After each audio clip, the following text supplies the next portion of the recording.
Hello दोस्तों, नमस्कार। आप लोगों का मेरे चैनल में स्वागत है। मैं आज आप लोगों को बताऊंगा कि यूनियन बैंक में किस तरीके से खाता ओपन किया जाता है। अगर आपकी एज 18 साल से ऊपर हो चुकी है तो आपको बता दें अगर जब आप 18 साल से ऊपर के कैंडिडेट हो तो ऐसी स्थिति में आपको क्या करना होता है, ऑनलाइन ही अपना यूनियन बैंक का अकाउंट खोलना होता है। ये ऑफलाइन प्रक्रिया दोस्तों नहीं है।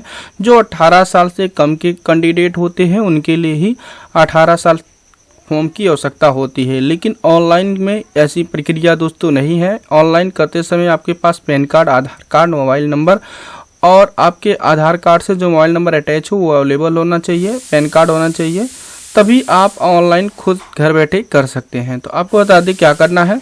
किसी भी सर्च इंजन में जाना है, चाहे पीसी हो चाहे मोबाइल हो, वहाँ लिखना है यूनियन बैंक ऑफ इंडिया। तो यूनियन बैंक ऑफ इंडिया लिखेंगे, जैसा कि हमने यहाँ लिख दिया, गूगल पे सर्च कर दिया और यहाँ पर देखिए बहुत सारा ऑप्शन खुल जाता है। यहाँ पर देखिए नीचे कॉलम में to opening saving bank account पे क्लिक करेंगे। जैसे ही दोस्तों इस पे हम क्लिक करते हैं उसके बाद इस तरीके से डैशबोर्ड ओपन हो जाता है। यहाँ पे टर्म एंड कंडीशन बताया गया है कि आधार कार्ड आपके पास होना चाहिए और मोबाइल पे लिंक आधार OTP होना चाहिए, पैन कार्ड होना चाहिए और स्कैन फोटो और साइन, और यहाँ पर डॉक्यूमेंट स्कैन अपलोड करना होगा जो आधार कार्ड और सेल्फ डिक्लेरेशन होता है। तो हम बता दें इसको क्लोज करते हैं और क्लोज करके हम बताते हैं यहाँ पर देखिए इस तरीके का डैशबोर्ड ओपन हो जाता है। अपने अकॉर्डिंग इसकी जिस भी स्कीम के अकॉर्डिंग आप फॉर्म फिलअप करना चाहते हैं उस पर ट्रिक मार्क कर लेंगे। तो यहाँ ट्रिक मार्क करने के बाद आधार कार्ड नंबर यहाँ फिल करना होगा दोस्तों। जो भी आपके पास आधार कार्ड नंबर है वहाँ फिल कर लेंगे। जैसे ही दोस्तों आधार कार्ड नंबर फिल करेंगे उसके बाद यहाँ पर एक छोटा सा क्वेश्चन पूछा जाता है जो इंग्लिश में लिखा होता है। जैसे यहाँ पर लिखा है what is a multiply by 6 into 7। इस 6 और 7 का मल्टीप्लाई करेंगे तो कितना होगा, 6 और 7 का। तो यहाँ पर उतना आपको लिखना ही पड़ेगा। तो यहाँ पर उतना लिख के सबमिट पे क्लिक करते हैं। तो चलिए मैं यहाँ पे उतना लिख करके सबमिट पे क्लिक करता हूँ। फिर उसके बाद आगे प्रक्रिया बताते हैं। यहाँ पर जो भी मोबाइल रजिस्टर्ड है उस पर एक OTP आएगा जो आधार कार्ड से लिंक है, वो यहाँ पे डालना पड़ेगा। फिर वैलिड OTP पे क्लिक करेंगे। चलिए मैं इतना फिल कर लेता हूँ अपना। जैसे ही सबमिट पे क्लिक करेंगे उसके वैलिडेट OTP पे क्लिक करिएगा। वैलिडेट OTP पे क्लिक करेंगे, ऑटोमेटिकली आपका कुछ डाटा फिल होके आ जाता है जिससे आपको फिल करने की आवश्यकता नहीं होती। जैसे नाम हो गया, फादर नेम और एड्रेस फिल करने की आवश्यकता नहीं होती है। डेट ऑफ बर्थ और ऑटोमेटिकली फिल होके चला आता है। तो मैं यहाँ फिल दिखाता हूँ। यहाँ पे मेरे अकॉर्डिंग जो भी मिस ऑटोमेटिकली सिलेक्ट हो जाता है। यहाँ पे आपका नाम आ जाएगा। यहाँ पे फादर नेम आपको फिल करना है, मदर नेम आपको फिल करना है, मोबाइल नंबर फिल करना है। दोस्तों जितने भी स्टार मार्क लगे हुए हैं वो कंपलसरी फिल करना है। तो आपको बता दें, कुछ मुझे कमेंट आया था सर ईमेल ID हो सकता है या नहीं, तो आपको बता दें जितने भी स्टार मार्क लगे होते हैं वो कंपलसरी को आपको फिल करना अनिवार्य है। यहाँ पे दोस्तों हम बता दें आपको अपना फादर नेम लिखना है, फिर उसके बाद मदर नेम लिखना है। मदर नेम लिखने के बाद यहाँ पे कोई भी जो भी आप लिंक करना चाहते हो वो मोबाइल नंबर लिखना है। उसके बाद यहाँ पर आपको अपना ईमेल ID फिल करना है। फिर उसके बाद यहाँ पे पैन कार्ड नंबर लिखना है। फिर उसके बाद यहाँ पे स्टेट चूज करना है और फिर उसके बाद आपको डिस्ट्रिक्ट चूज करना है। जैसे ही डिस्ट्रिक्ट चूज करेंगे आपके अकॉर्डिंग जो भी एरिया में जितने भी यूनियन के शाखा होंगे इस लिस्ट में आ जाएंगे। अपने अकॉर्डिंग आपको चूज कर लेना है। उसके बाद कंटिन्यू पे क्लिक करना है। जैसे ही दोस्तों कंटिन्यू पे क्लिक करेंगे उसके बाद हमारा न्यू डैशबोर्ड ओपन हो जाता है एड्रेस का। तो यहाँ पे आपको मकान नंबर आपके आधार कार्ड में दिया है तो लिख दीजिए, नहीं तो इसको आप विलेज एंड पोस्ट दोनों एक साथ लिख सकते हैं, कोई दिक्कत नहीं है। यहाँ पे दोस्तों विलेज एंड पोस्ट लिख देंगे। फिर उसके बाद ऑटोमेटिकली यहाँ पे स्टेट का ऑप्शन चूज करने के लिए कहा जाएगा, स्टेट चूज कर लेंगे। यहाँ पे डिस्ट्रिक्ट चूज कर लेंगे। फिर उसके बाद पिन कोड ऑटोमेटिकली फिल होके आ जाएगा। यहाँ पे फिर अगर आपका कम्युनिकेशन और परमानेंट एड्रेस दोनों सेम है तो उसको चेक मार्क करेंगे, अलग है तो उसको लिखना ही पड़ेगा। तो यहाँ पर ध्यान रखिए। फिर उसके बाद अदर डिटेल में आपको फिल करना है। यहाँ पर अदर डिटेल में बता दें, ऑक्यूपेशन आपको बताना है कि आप वर्क क्या करते हैं। तो मैं स्मॉल फार्मर लिखूंगा।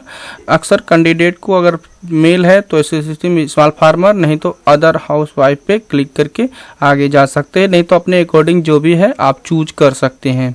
यहाँ पे फिर उसके बाद आपसे रिलीजन पूछा जा रहा है, आप किस धर्म से बिलोंग करते हैं और चूज कर लेंगे। फिर किस कैटेगरी से बिलोंग करते हैं अपने अकॉर्डिंग यहाँ पे कास्ट लिख देंगे। फिर उसके बाद एनुअल इनकम आपके अकॉर्डिंग जो भी है वो लिख देंगे। और फिर उसके बाद सोर्स ऑफ इनकम पूछा जा रहा है, किसके अकॉर्डिंग आपकी सोर्स है, तो अदर पे क्लिक कर सकते हैं अगर इसके अकॉर्डिंग आप नहीं आते हैं। तो फिर यहाँ पे नेटवर्थ पर पूछा जा रहा है, आप 10 लाख रुपये रख सकते हैं कम से कम में। और यहाँ पे प्लेस ऑफ बर्थ पूछा जा रहा है, आपका बर्थ कहाँ हुआ था इसके बारे में आपको फिल करना है। इतना करने के बाद यहाँ पे आपको कंट्री चूज करना है। फिर उसके बाद आपको बोथ इंपोर्ट एक्सपोर्ट बोथ या नॉन पे क्लिक करना है। नेचर ऑफ एक्टिविटी पूछा जा रहा है, तो नेचर ऑफ एक्टिविटी का मतलब होता है दोस्तों इंपोर्ट आयात निर्यात करते हैं या आप आयात निर्यात नहीं करते हैं, तो नन पे क्लिक कर देते हैं।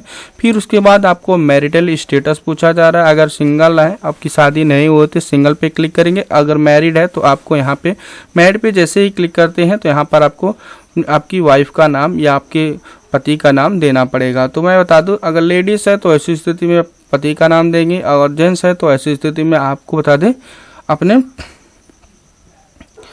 पति का नाम देंगे, अगर लेडीज़ है तो पति का नाम और जेंट्स है तो पत्नी का नाम यहाँ देंगे मैरिड के स्टेटस में। अगर सिंगल है तो सिंगल पे आपको किसी का नाम देने की आवश्यकता नहीं है। उसके बाद दोस्तों यहाँ पे कंटिन्यू पे क्लिक करते हैं। जैसे ही दोस्तों आप कंटिन्यू पे क्लिक करते हैं उसके बाद नॉमिनी डिटेल फिल करने के लिए पेज खुलेगा। नॉमिनी डिटेल आपको फिल करनी है। यहाँ पर आपसे पूछा जा रहा है कि नॉमिनी रिक्वायर्ड में आप क्या रखना चाहते हैं, किसको रखना चाहते हैं, अपने अकॉर्डिंग आपको यहाँ पर चूज करना पड़ेगा। तो यहाँ पर आप फादर रखना चाहते हैं तो फादर का यहाँ पे नाम लिखना पड़ेगा। तो चलिए मैं यहाँ पर अपने फादर का नाम लिख लेता हूँ। फिर उसके बाद अगर फादर का जो डिटेल है सेम है तो आपको चेक मार्क, दोनों चेक को चेक मार्क करना पड़ेगा। अगर सेम नहीं है तो आप लिखना चाहते हैं तो लिख भी सकते हैं, कोई दिक्कत नहीं है। यहाँ से पूछा जा रहा है इज अ नॉमिनी माइनर का मतलब दोस्तों ये होता है 18 साल से कम है तो यस पे क्लिक करेंगे, नहीं तो नो पे क्लिक करेंगे। और इसके बाद पूछा जा रहा है क्या पासबुक पे आप माइनर का नाम प्रिंट कराना चाहते हैं या नहीं, अपने अकॉर्डिंग यस या नो आप चूज कर सकते हैं, कोई दिक्कत नहीं है यहाँ पे।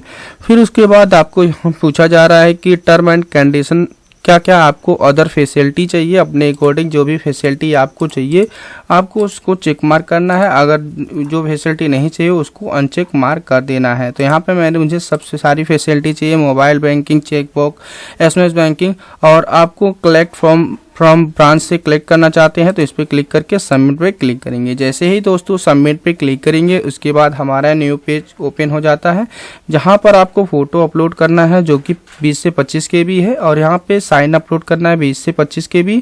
उसी तरीके से यहाँ पर आपको आधार कार्ड अपलोड करना है 20 से 100 KB। उसी तरीके से आपको सेल्फ डिक्लेरेशन फॉर्म आपको यहाँ पे लिखा हुआ है, इस पर क्लिक करके आपको क्या करना है, आधार कार्ड की फ़ोटो कॉपी के नीचे अपनी साइन करके अपलोड कर देना है। तो यहाँ पर पहले फोटो अपलोड कर लेते हैं।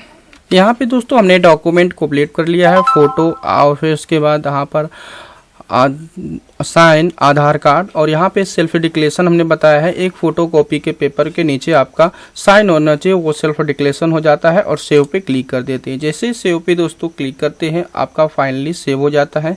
इस रजिस्ट्रेशन नंबर या एप्लीकेशन नंबर को आपको कॉपी कर लेना है। कुछ कैंडिडेट का प्रॉब्लम आती है, उस प्रॉब्लम को भी हम सॉल्व करके बताएंगे। जैसे ओके पे हम क्लिक करते हैं और ये आपका या फाइनली एक बार सबमिट पे अगेन क्लिक करना होता है। सबमिट पे जैसे क्लिक करेंगे आपको फॉर्म प्रिंट होके आ जाएगा। और अगर आपका यहाँ पर देखिए इसको डाउनलोड एप्लीकेशन करके आप जो है आसानी से इसको डाउनलोड कर सकते हैं। तो अगर आपका जैसे कि आपने फॉर्म को फिलअप किया और आपका डाउनलोड नहीं हो रहा है तो ऐसी स्थिति में आपको क्या करना है, आपको एप्लीकेशन नंबर कॉपी तो कर ही लिया है, तो आपको फिर से अगेन क्या करना है, यूनियन बैंक जिस तरीके से हमने यहाँ पर ओपन किया था यूनियन बैंक ऑफ इंडिया, उस पर क्लिक करेंगे। जैसे इस क्लिक करेंगे यहाँ पे to opening saving bank account पे क्लिक करेंगे। जैसे ही इस पर क्लिक करेंगे उसके बाद टर्म एंड कंडीशन आएगा, उसको हम क्या करेंगे, चेक कट मार्क कर देंगे। जैसे इस तरीके का डैशबोर्ड ओपन होता है, यहाँ पे ट्रैक सेव सबमिट एप्लीकेशन पे क्लिक करते हैं। जैसे इस पर क्लिक करेंगे उसके बाद यहाँ पे आपको अपने अकॉर्डिंग यहाँ पे रेफरेंस नंबर मांगा जा रहा है, जो भी आपका एप्लीकेशन नंबर हो यहाँ पे आप फिल कर लीजिए। जैसे ही आप एप्लीकेशन नंबर डालेंगे फिर अपने अकॉर्डिंग आपके जो आधार कार्ड में डेट ऑफ बर्थ यहाँ पे फिल कर लीजिए।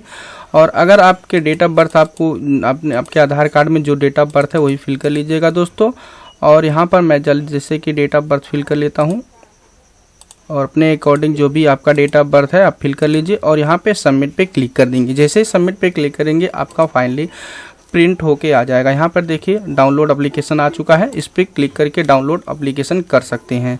और अगर आपने गलती से एप्लीकेशन नंबर डाउनलोड अगर नहीं किया है तो जो भी आपने ईमेल आईडी दे रखा था उस पर एक एप्लीकेशन नंबर पहुंच जाता है, वो डाल करके आप आसानी से प्रिंट कर सकते हैं। एप्लीकेशन नंबर दोस्तों कंपलसरी ज़रूरी है। एप्लीकेशन नंबर आपका नहीं होगा तो आपका समझ लीजिए फाइनल सबमिट नहीं हुआ, तो आपको दोबारा से फॉर्म को फिलअप करना होगा। तो यहाँ बता दें ये फॉर्म जो है 30 दिन तक लिए वैलिड होता है। 30 दिन के अंदर अंदर आपको बैंक में ब्रांच में विजिट करना होता है, अपनी आधार कार्ड और पैन कार्ड की फ़ोटोकॉपी और ओरिजिनल आईडी के अकॉर्डिंग ये फॉर्म प्रिंट कर लेना। यहाँ पर एक फ़ोटो लगेगा, यहाँ पर आपका साइन लगेगा और यहाँ पर एक और साइन लगेगा। तीसरा देखिए यहाँ पे अभी आपका साइन लगेगा तीसरे पेज पर भी, और यहाँ पर आपको दूसरे पेज पर भी आपका साइन लगेगा। इस तीसरे और चौथे दोनों पेज पे साइन यहाँ ध्यान रखिएगा। यहाँ पर जो लिखा हुआ है नेम ऑफ प्राइमरी डिपॉजिट, इस पे यहाँ पे साइन करेगा कैंडिडेट, और एक यहाँ दोनों यहाँ फोटो लगा करके नीचे इसकी साइन करेगा। यह ध्यान रखिएगा दोस्तों, 2 जगह साइन, और फिर आधार कार्ड की फ़ोटो पे साइन, पैन कार्ड की फ़ोटो पे साइन, और फिर उसको क्या करेगा डॉक्यूमेंट ले जा करके ब्रांच से विजिट करेगा। जैसे ही ब्रांच से विजिट करेंगे आपका फाइनली खाता ओपन हो जाता है आपको। और उसके बाद आपको कभी कभी ऐसा होता है दोस्तों कि जब आप ब्रांच में जाते हो तो इस स्थिति में दो नॉमिनी 2 गवाह मांगते हैं, तो आप किसी भी 2 कैंडिडेट का जो आपके उसी बैंक में खाता खुला है उस दोनों व्यक्तियों का अकाउंट नंबर देना होता है। तो उसमें लिए आपको क्या करना होता है, यहाँ पर जैसे विटनेस जो बोलते हैं, गवाह जिसे बोलते हैं, यहाँ पे जो नेम ऑफ प्राइमरी डिपॉजिट के नीचे आपका नेम एंड एड्रेस का फिल करना होता है, उसी तरीके से नेम एंड एड्रेस फिल करना होता है, उनका नीचे अकाउंट नंबर लिखना होता है। फिर यहाँ पे विटनेस 1 सिग्नेचर करेगा, यहाँ पे सिग्नेचर विटनेस 2 करेगा। तो कभी कभी ऐसे केसेस आ जाते हैं तो आपको ये विटनेस गवाह मांगे जाते हैं, लेकिन अधिकतर मैक्सिमम केसेस में अगर आपको पहचानता है बैंक वाला, बैंक मैनेजर आपको पहचानता है तो आपका खाता आसानी से खोल देता है। ये विटनेस की डिमांड नहीं करता है। अगर नहीं जानता है तो आपको 2 विटनेस गवाह की आवश्यकता होती है। ओके, थैंक यू दोस्तों, बाय।